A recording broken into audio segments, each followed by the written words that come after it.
Bismillahirrahmanirrahim. Assalamualaikum warahmatullahi wabarakatuh.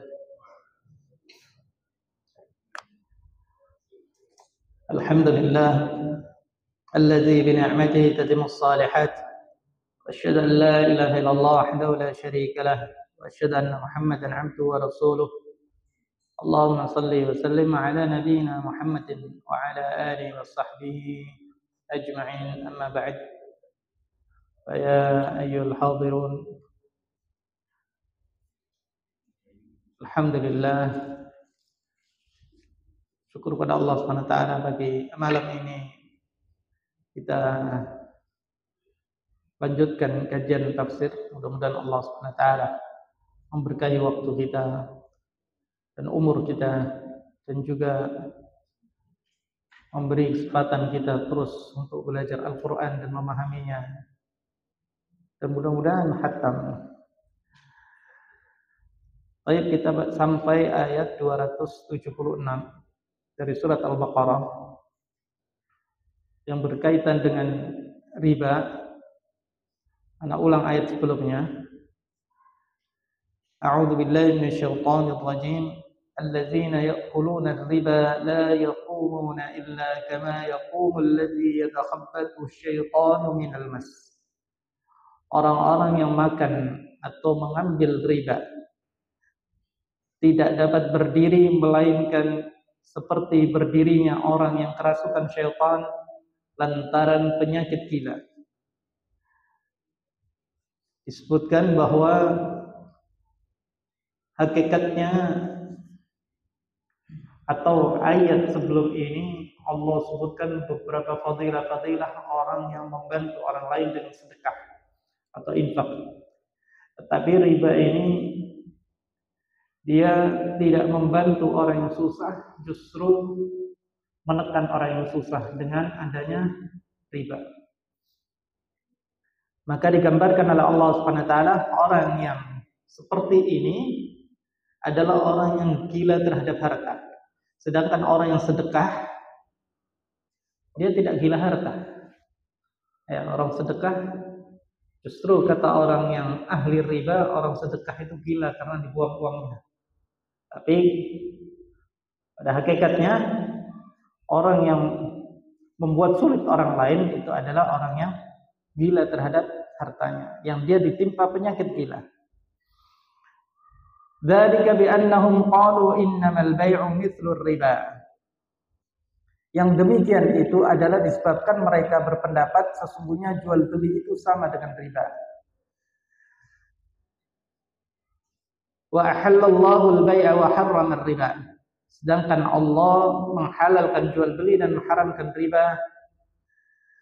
Faman ja'ahu mau'izatun min rabbih fantaha falahu ma salafa wa amruhu ila Allah.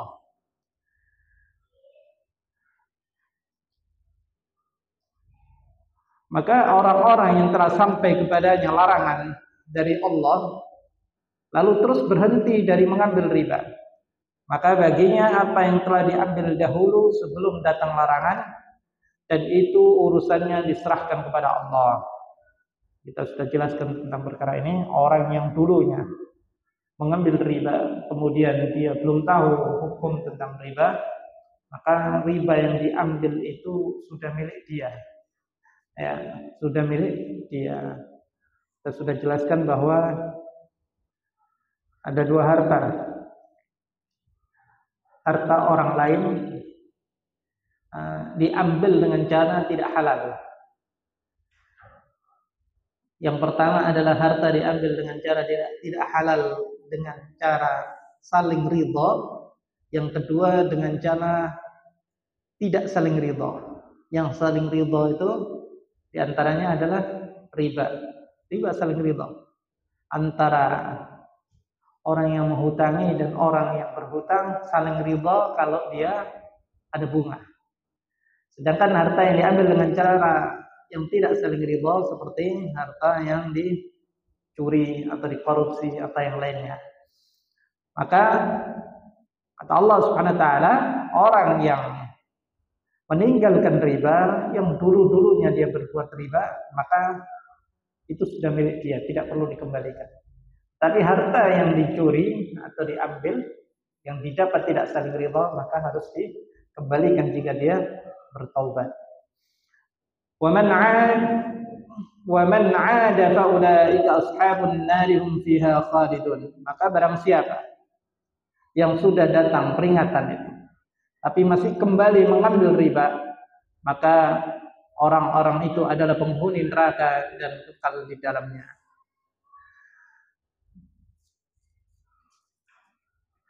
Tapi pada ayat berikutnya, yamhaqullahu riba wa yurbis shadaqat wallahu la yuhibbu kulla kaffarin athim. Allah memusnahkan riba dan menyuburkan sedekah. Dan Allah tidak menyukai setiap orang yang tetap dalam kekafiran dan selalu berbuat dosa. Yamhaqullahu riba. Ayat ini juga hukuman bagi pelaku riba di dunia. Jadi kalau tadi hukumannya diancam oleh Allah Subhanahu wa taala, pertama di dunia dia seperti orang gila maupun di akhirat. Yang kedua adalah dia menjadi penghuni neraka. Pada ayat ini juga Allah di antara hukumannya adalah Allah memusnahkan harta yang bercampur dengan riba atau harta-harta riba. Wa yurbis sadaqat, dan Allah menyuburkan sedekah. Kata-kata yamhaq itu muhaqul qamar, digambarkan oleh para ulama atau ahli bahasa, yaitu bulan yang sudah sirna cahayanya. Jadi bulan itu kalau sudah mau sirna, mau tanggal berapa sirna? Akhir bulan, ya. Bulan itu sirnanya bertahap itu, tidak langsung hilang. Bertahap sampai hilang sama sekali. Ya, sampai hilang sama sekali. Maka yamhaqullahu riba, Allah akan hilangkan riba itu dengan cara seperti hilangnya bulan itu secara bertahap. Ya, sedikit demi sedikit hartanya mulai berkurang. Dalam hal ini para ulama berbeda pendapat. Ada yang berkata bahwa hartanya memang dimusnahkan oleh Allah SWT di dunia. Ada yang berkata bahwa hartanya mungkin masih banyak. Dengan riba itu banyak hartanya, tapi dihilangkan keberkahannya. Dihilangkan keberkahannya. Di antara harta yang dihilangkan keberkahannya adalah harta yang tidak bermanfaat. Sulit untuk digunakan untuk ketaatan. Dibuat foya-foya atau yang lainnya. Jadi harta yang digunakan untuk foya-foya itu harta yang tidak berkah. Harta yang berkah itu harta yang bermanfaat untuk akhiratnya. Di antaranya juga adalah mungkin dengan harta itu keluarga yang dinafkahinya atau dirinya banyak ditimpa masalah. Ya, masalah terus disebabkan harta. Jadi anaknya mungkin terkena narkoba karena dari harta-harta riba, atau sulit diatur, keluarganya sulit diatur, dalam keluarga itu sulit ada ketaatan kepada Allah Subhanahu wa taala, dan itu diantara hilang keberkahan. Atau juga ditimpa penyakit yang terus-menerus datang, ya, sehingga hartanya habis untuk berobat sana, berobat sini, ya, minum obat mahal-mahal atau yang lainnya. Artinya harta tadi tidak bermanfaat untuk mendekatkan diri kepada Allah, untuk ketaatan kepada Allah Subhanahu wa taala. Sedangkan wa yurbis shadaqat, ya, Allah menyuburkan sedekah, ya. Karena pada hakikatnya meminjamkan harta atau utang piutang itu sifatnya adalah tolong menolong, ya. Jadi sedekah atau membantu orang lain, memberi hutang orang lain, ini adalah tolong menolong. Tetapi orang riba, orang berbuat riba, dia mengambil manfaat dari susahnya orang. Ya, ketika orang susah, itulah kesempatan dia untuk mendapatkan konsumen. Jadi kalau di kampung-kampung itu, ya konsumennya paling banyak adalah orang-orang yang susah. Baik, wa yurbis sadaqat, dan Allah menyuburkan atau menambah harta sedekah. Kalau tadi riba, Allah musnahkan hartanya, mungkin habis suatu saat. Atau yang kedua, pendapat ulama, Allah hilangkan keberkahannya. Maka sedekah sebaliknya. Yang pertama, Allah tambah hartanya. Yang kedua, Allah tambah keberkahannya. Di antara sedekah yang Allah tambah, yaitu sabda Nabi Shallallahu Alaihi Wasallam, ya ibni Adam, anfiqu. Wahai bani Adam, berinfaklah, niscaya aku akan berinfak kepadamu. Artinya aku akan menambah rezekimu. Firman Allah Ta'ala, wa ma anfaqtum min syai'in fa huwa yukhlifuhu wa huwa khairur raziqin. Harta dan tidaklah apa yang kalian infakkan meskipun sedikit, pasti Allah akan menggantinya, dan Allah adalah sebaik-baik memberi rezeki. Hartanya yang pertama ulama mengatakan bertambah secara fisik. Ini pendapat pertama. Yang kedua adalah bertambah keberkahannya. Meskipun sedikit hartanya, tapi manfaat. Ya. Harta sedikit mudah dia silaturahim. Kadang banyak hartanya tidak sempat silaturahim. Ya. Harta sedikit bisa berbakti kepada orang tua. Harta sedikit bisa mendidik anak-anak dengan baik. Harta sedikit tapi dia tetap taat beribadah kepada Allah. Hartanya sedikit tapi juga atau rumah tangganya penuh dengan bahagia. Ya. Jadi ini di antara keberkahan. Ya.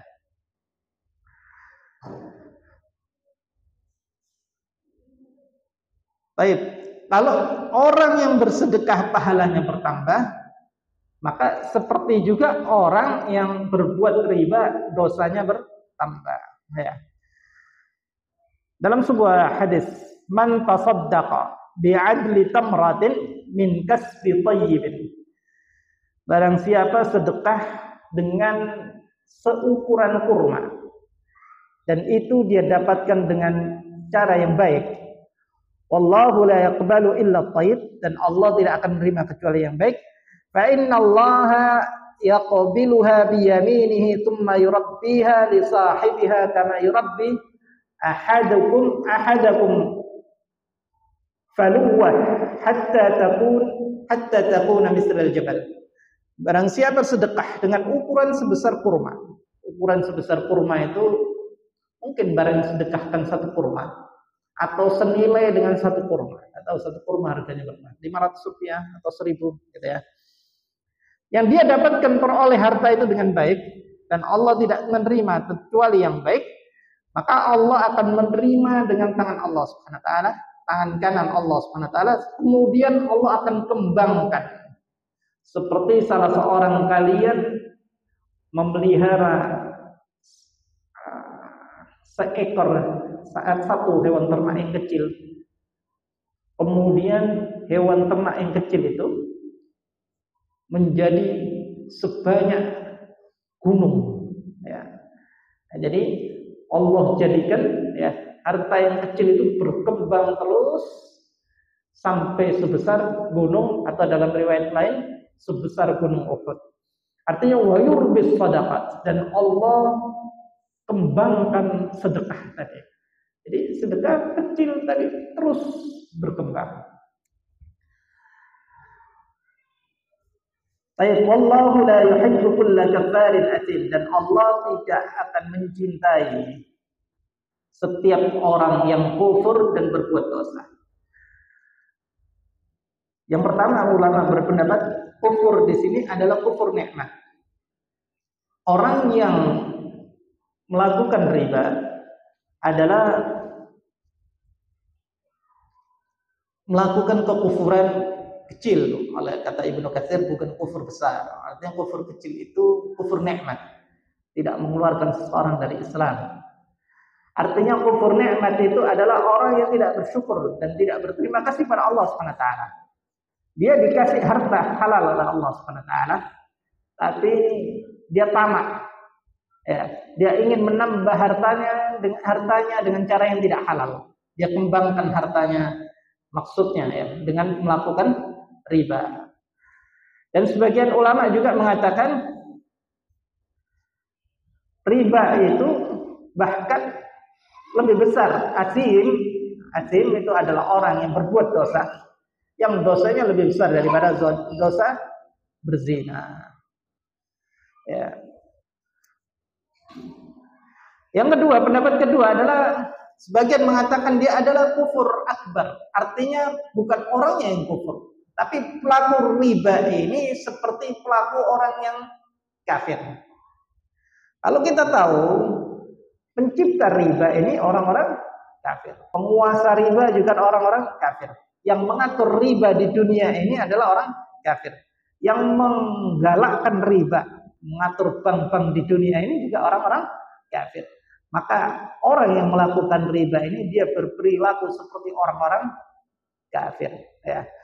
Jadi ini menunjukkan bahwa orang melakukan riba ini dia melakukan satu perbuatan seperti mana orang-orang kafir asim dan dia berbuat dosa. Maka kalau Allah tidak mencintai orang-orang yang berbuat kufur, maka sebaliknya Allah atau kufur nikmat, maka sebaliknya Allah mencintai orang-orang yang senantiasa bersyukur kepada Allah Subhanahu wa taala. Maka yang dimintakan kepada Allah Subhanahu wa taala harta adalah keberkahannya itu terpenting. Tapi pada ayat yang berikutnya 277, innal ladzina amanu wa 'amilus salihati wa aqamus salata wa atawuz zakata lahum ajruhum 'inda rabbihim wa la khaufun 'alaihim wa la hum yahzanun.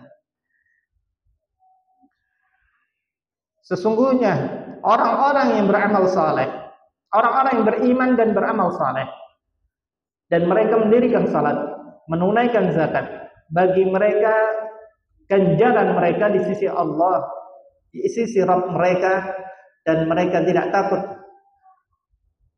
dan juga mereka wala khaufun alaihim, tidak ada kekhawatiran bagi mereka, dan juga tidak ada kesedihan bagi mereka. Tapi ayat ini semisal ini banyak berulang-ulang kadang Allah sebutkan dalam Al-Quran. Seakan-akan pada ayat ini janganlah berharap kebahagiaan munasabahnya. Yang munasabah itu keterkaitan antara ayat satu dengan ayat yang sebelumnya atau setelahnya. Janganlah berharap kebahagiaan di dunia dan di akhirat itu dengan riba. Kebahagiaan itu adalah dengan iman dan amal saleh, mendirikan salat, menunaikan zakat, maka bagi mereka ganjaran yang besar, dan juga mereka tidak akan diberikan kekhawatiran dan juga tidak akan bersedih. Artinya Allah sebutkan pada hakikatnya orang yang melakukan riba, yang dia diberi harta Allah riba, dia ingin bahagia, dia ingin hartanya lebih banyak, dia ingin hidup seakan-akan dibisikkan oleh syaitan dengan harta yang banyak, maka kebahagiaan itulah akan nampak. Padahal disebutkan oleh Allah Subhanahu wa taala nanti ya, orang-orang yang taat kepada Allah, beriman, beramal saleh dan melakukan ketaatan, itulah orang-orang yang berbahagia.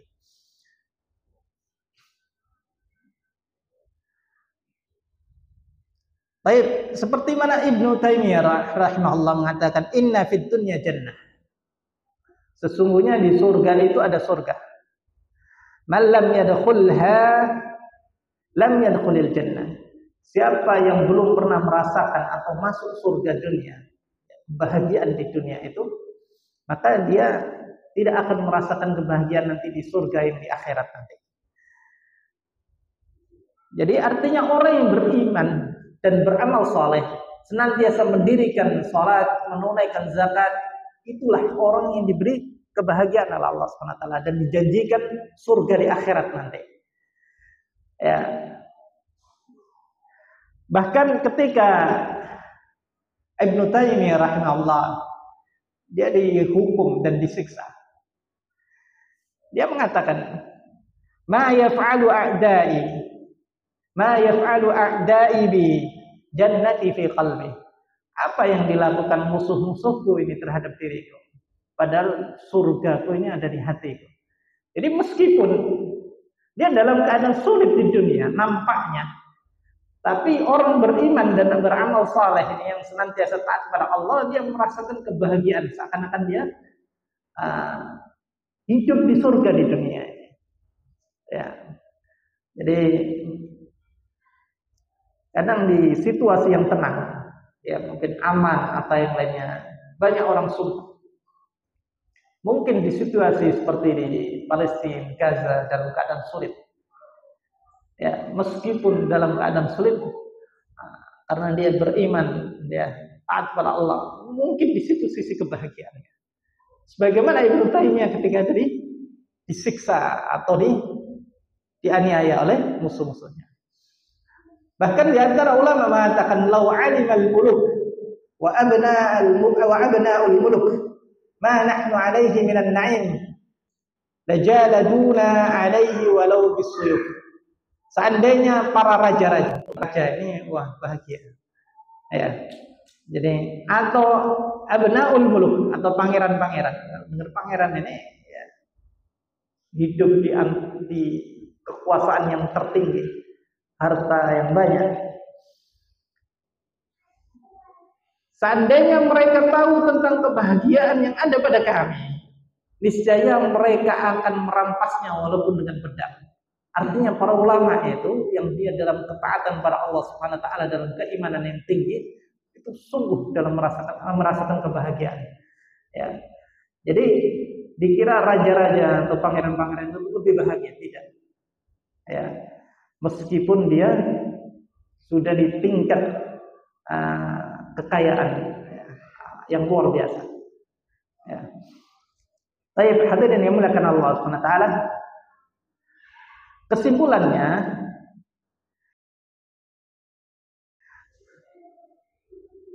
maka bahagia itu tidak diukur dengan mengembangkan harta dengan cara yang riba, ya, untuk memperoleh harta yang banyak. Tapi kebahagiaan itu dengan iman, amal saleh, dia salat, lalu menunaikan zakat, dan itulah munasabah daripada ayat tadi. Tapi pada ayat berikutnya 278, ya ayyuhalladzina amanu taqullaha wa dharu ma baqiya minadh riba in kuntum mu'minin. Wahai orang-orang yang beriman, bertakwalah kepada Allah dan tinggalkan sisa riba yang belum dipungut jika kalian termasuk orang-orang yang beriman. Fa in lam taf'alu fa'dzanu biharbin minallahi wa rasulih. Maka jika kamu tidak mengerjakan atau meninggalkan sisa riba, maka ketahuilah bahwa Allah dan Rasulnya akan memerangimu. Wa in tubtum falakum ru'usu amwalikum la tadhlimuna wa la tudhlamun. Dan jika kamu bertobat dari pengambilan riba, maka bagimu adalah pokok hartamu yang kau pinjamkan itu saja. Kamu tidak menganiaya dan tidak pula dianiaya. Jadi kata orang yang berbuat riba, kalau dia minjamkan tidak ada untungnya, rugi dia. Ya, namanya rugi, merasa dianiaya. Atau kalau dia mengambil keuntungan dengan orang lain, dia menganiaya. Allah Ta'ala pada ayat ini memberi peringatan yang keras. Setelah Allah Ta'ala mengatakan yang pertama, faman ja'ahu mau'izatun min rabbih, ketika datang mau'izah dari Allah, peringatan dari Allah, fantahu ma salafa wa amruhu ila Allah, maka disuruh tinggalkan ya harta yang diambil. Di antara ancaman lagi dari Allah, yang yamhaqullahu riba wa yurbis sadaqat. Allah akan binasakan riba. Maka di antara berikutnya adalah ancaman Allah Subhanahu wa taala. Allah akan memerangi, Allah dan Rasulnya akan memerangi orang yang melakukan riba. Ini di antara peringatannya. Ayat ini di antara asbabun nuzulnya berkaitan dengan Banu Amr dari kabilah Tsaqif. Mereka dulu bermuamalah sudah sejak zaman jahiliyah dengan Bani Mughirah dari kabilah Makhzum. Ketika kabilah ini sama-sama tinggal di Mekah, ya, mereka semua masuk Islam. Kemudian Bani Amr ini menagih hutangnya ya, kepada Bani Mughirah sambil meminta bunga. Kemudian Bani Mughirah tidak mau memberikan bunganya karena Islam melarang. Kita sudah masuk Islam, Islam melarang riba. Akhirnya Amir Mekah itu gubernur Mekah pada saat itu, ya, pertama A'taq bin Asid, ya, menulis surat kepada Nabi Shallallahu Alaihi Wasallam dan bertanya tentang ini. Maka turunlah ayat ini, ya ayyuhalladzina amanu, wahai orang-orang yang beriman, ittaqullah, bertakwalah kepada Allah, wa daru ma baqiya minar riba in kuntum mu'minin, tinggalkan sisa-sisa dari riba jika kalian termasuk dari orang-orang yang beriman. Fa in tubtum falakum ru'usu amwalikum la tazlimuna wa la tuzlamun. Ya. Dan jika kalian bertobat atau berhenti dari riba tersebut, maka yang berhak milik kalian adalah harta pokok yang kalian pinjamkan, bukan harta pertambahan atau harta yang ada bunganya. Berkaitan dengan ini, para ulama beda pendapat. Ya, seperti Syekh Al-Utsaimin, dia mengatakan uang yang di bank itu, yang ada ribanya, ada bunganya, itu tidak boleh diambil dengan alasan apapun. Ini pendapat yang pertama. Karena uang itu bukan milik kita. Wa dharu ma baqiya minar riba. Ya, tinggalkan sisa-sisa dari riba. Ya, ada yang bertanya, bagaimana kalau uang itu diambil kemudian dibuat untuk kemungkaran lebih besar atau yang lainnya? Ya, bukan tanggung jawab kita. Ya, karena itu bukan uang kita. Ya. Uang kita itu falakum ru'usu amwalikum. Ya, bagi kalian ru'usu amwalikum. Ya, pokok harta tadi itu uangmu. Lebihnya itu bukan uang kita. Tinggalkan, ya, perintah Allah wadaru, tinggalkan. Ya, ma baqiya minar riba. Disuruh meninggalkan dengan alasan apapun. Meskipun di antara ulama ada yang berpendapat bahwa boleh diambil tapi tidak boleh dimanfaatkan untuk pribadi, tapi untuk sosial, dan tidak boleh diniatkan sedekah. Ya, wallahu a'lam. Tapi ayat ini berbunyi seperti itu. Pada ayat berikutnya 280, wa in kana dzu usratin fa nadhiratun ila maisarah. Wa in kana dzu usratin fa nadhiratun ila maisarah. Dan jika orang yang berhutang itu dalam kesukaran, dalam kesulitan untuk membayar, fa nadhiratun ila maisarah, maka berilah tangguh sampai dia memiliki kelapangan. Wa an tasaddaqu khairul lakum in kuntum ta'lamun. Dan menyedekahkan sebagian atau semua utang itu lebih baik bagimu jika kamu mengetahui. Para ahli tafsir mengatakan, ya, terkait dengan utang piutang, jika ada orang yang sulit membayar, sudah jatuh tempo, yang pertama adalah indhar, diberi penundaan. Dan ini hukumnya wajib.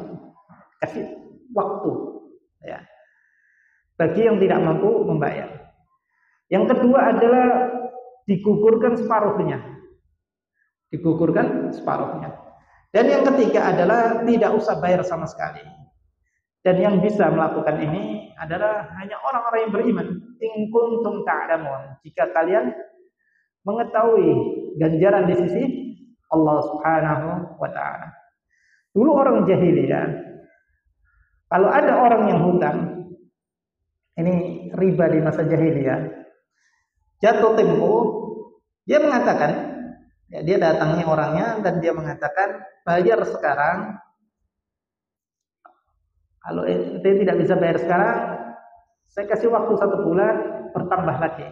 Terus begitu, bertambah lagi. Dikasih penundaan plus ribanya atau bunganya bertambah.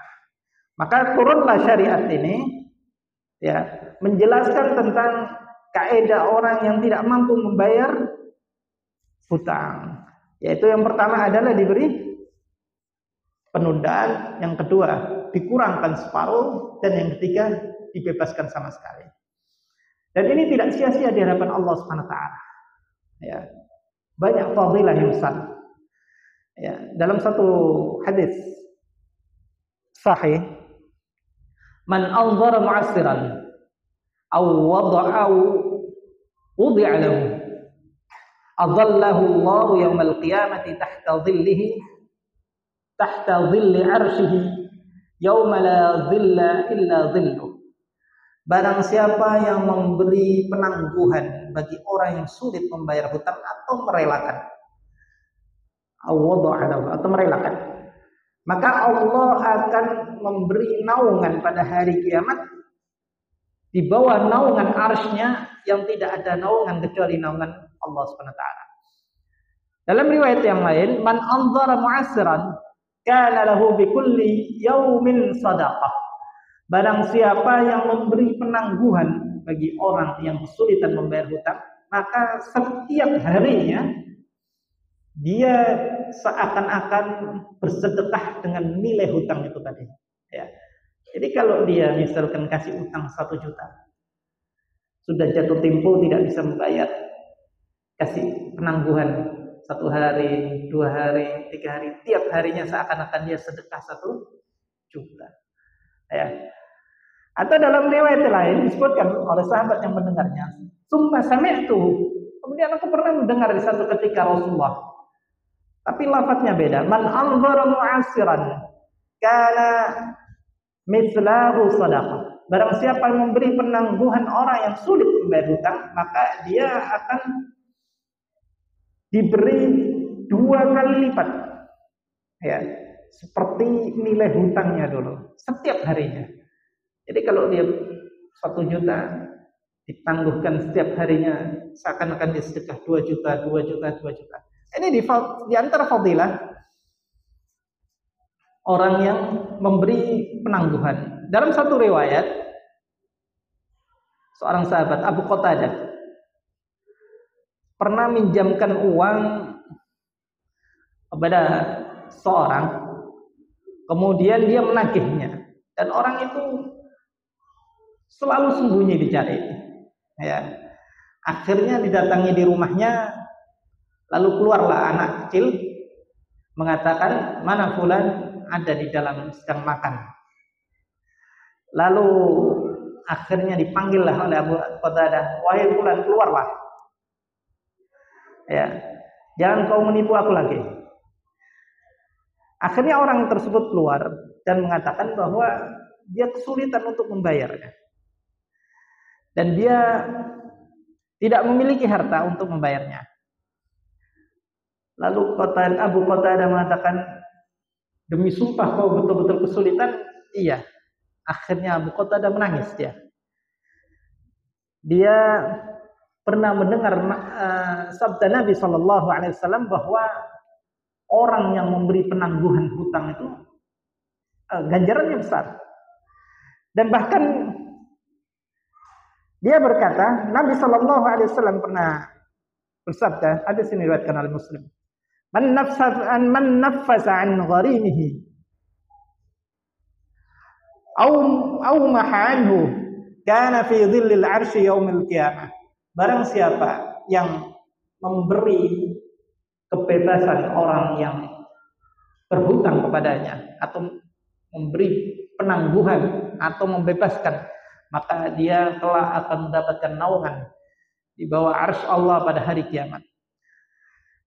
Di antara fadilah yang lain dalam sebuah hadis, atallahu bi'abdin min ibadihi, satu ketika Allah datangkan salah seorang hambanya, atahullahu malan, dan hamba ini diberi oleh Allah harta yang cukup banyak. Lalu Allah tanya, madza amilta fid dunya, apa yang kau kerjakan di dunia? Kata orang ini, ana tidak kerjakan apa-apa ya Allah, tidak ada pahala atau amalan yang besar yang bisa dijadikan alasan di hadapan Allah Subhanahu wa taala. Tapi dia mengatakan, ya Rabbi innaka a'taitani malak, wahai ya Allah, dulu kau pernah memberi aku harta yang banyak. Fa kuntu ubayyi'un nas, kemudian aku berdagang jual beli dengan manusia. Kana min khulqi, di antara perilakuku ya yang baik, al-jawaz, kata dia, memudahkan orang. Ya. Fa kuntu atayassaru ala mu'sir, dan aku senantiasa memudahkan bagi orang yang sulit. Dan juga aku menangguhkan jika orang yang sulit untuk membayar, dia tangguhkan. Dan kadang dia bebaskan. Lalu Allah Subhanahu wa taala berfirman, ana ahaqqu bidza minka, bahwa aku lebih dari kamu. Artinya ketika kalian memudahkan orang lain, ya tidak yang sulit, maka Allah memudahkan hambanya tersebut. Baik, azan dulu.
Baik, kita lanjutkan.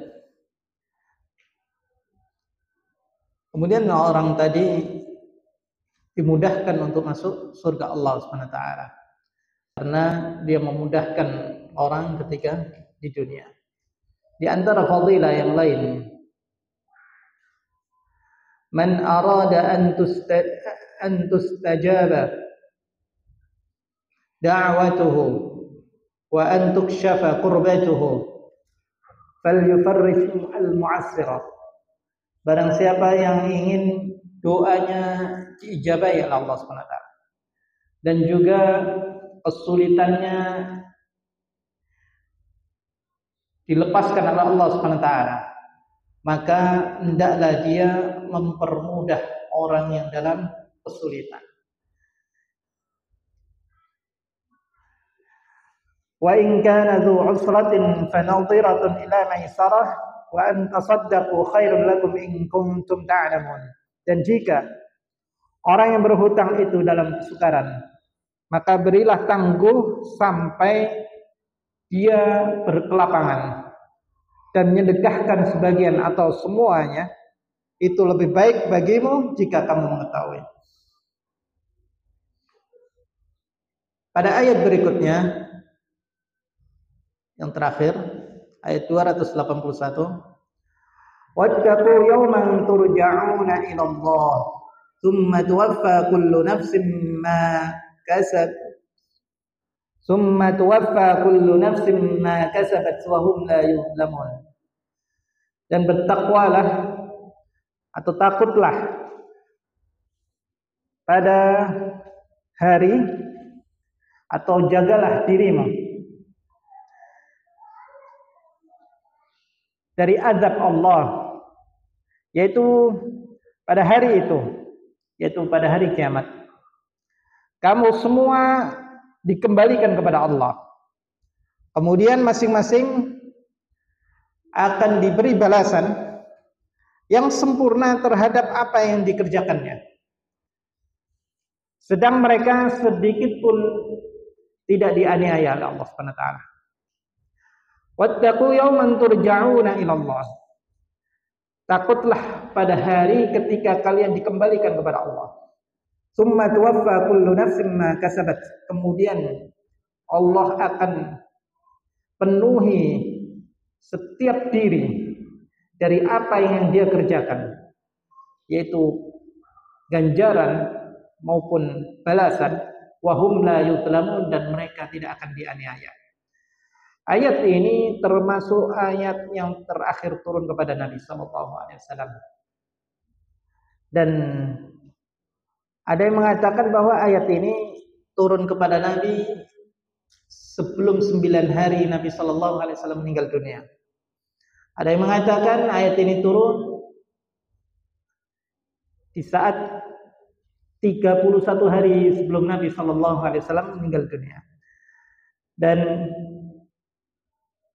meskipun surat Al-Baqarah dalam susunannya ini di surat yang paling awal, tapi dalam satu surat itu tidak turun, ya, dia ada yang diawalkan, ada yang diakhirkan sesuai dengan kondisi waktu turunnya, meskipun dalam satu surat.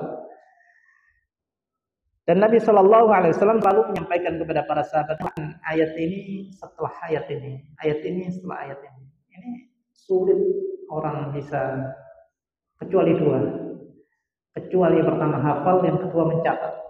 Ya. Jadi yang tersahabat ada yang mencatat Quran, menulis, ya. Nah, barulah perintah Nabi letakkan ayat ini setelah ayat ini. Ya. Kalau dia punya catatan atau orang yang sudah hafal. Ya. Maka ini pentingnya di antara fadilah menghafal.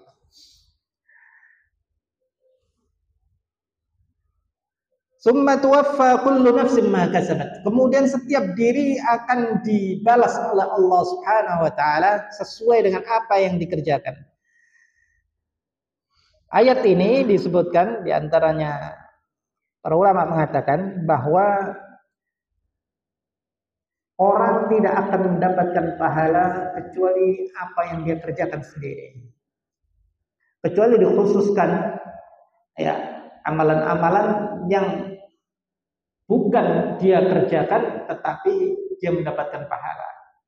Di antaranya adalah haji, anaknya menghajikan orang tuanya, nah itu orang tuanya bisa dapat pahala haji.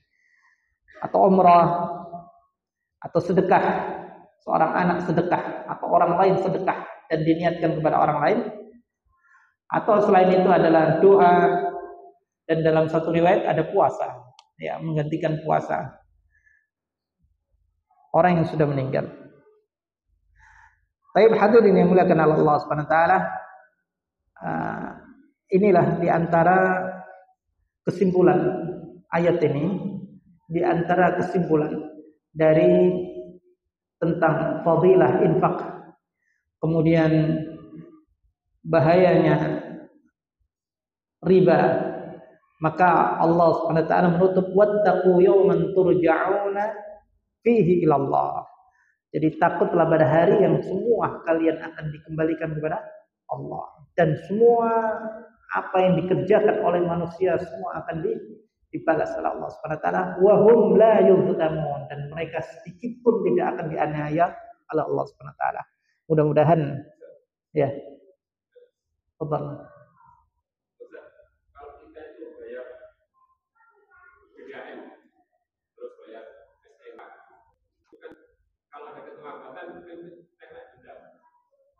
Iya.